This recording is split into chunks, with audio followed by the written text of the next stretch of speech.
virus. For more, we're joined now by Tom Gross, British journalist and international affairs commentator, who's joining us from London.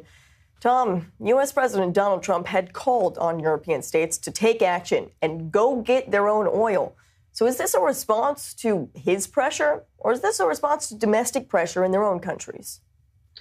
I think it's both, but I have to say that Europe is playing this war very badly. The European response has been, "This is not our war," to quote the German Defense Minister Boris Pistorius, and also Prime Minister Keir Starmer of Britain and President Macron of France said similar things.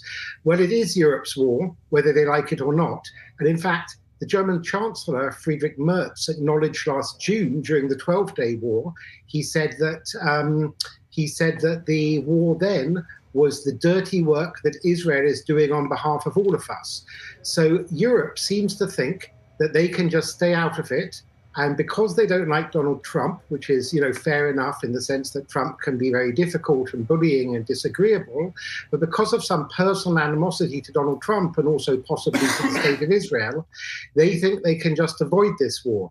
And I think Trump is quite serious when he's hinted yesterday in an interview with the London Daily Telegraph that he may pull out of NATO. I also think when Rubio, the Secretary of State, has also said, the United States has spent hundreds of billions of dollars over the decades on defending Europe, and they're not asking Europe to participate as such, but they are saying stop disrupting our war. As your viewers probably know, governments like Spain and France and Austria have prevented American flights flying over their territory. Spain and Italy have prevented US using their bases, I think, in those countries. I think that this meeting is some belated catch-up to also try and impress President Trump that they're going to do something. But I don't think it's going to work, because today at the meeting, they've again emphasized diplomacy and said words to the effect that the British Foreign Minister said words to the effect that, there is no military option, which is ridiculous. The Strait of Hormuz is not owned by Iran. It's an international waterway, and it directly affects the economies of countries like Britain. So what is actually likely to come out of this initiative? 40 countries all gathering together to just condemn Iran at the end of the day? I think very little will come out of it. I think what you just said is correct. It's condemnation. I mean, of course, behind the scenes, maybe Britain and others are doing little things here and there to assist the United States.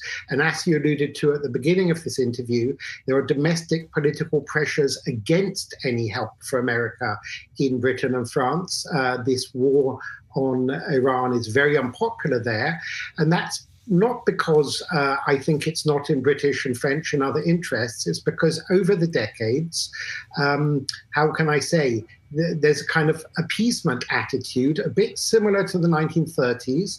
When one goes back and one reads some of the debate in the mid-1930s, you literally hear people in Britain, senior people, say, well, Nazi Europe's not our problem, and that Mr. Hitler won't trouble us, so why should we deal with anything to do with him, and so on.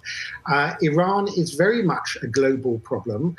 They should also be happy, by the way, in Europe, that nothing weakens Russia more, vis-a-vis its conflict in Ukraine, than a defeat for Iran and a possible change of government in Iran, so that an Iranian government after the present one will become more aligned with the West. So I think Europe is again, basically acting out of appeasement, though it's not a word they would recognize. They've wrapped themselves up in lofty moral standings, saying, we're not interested in war.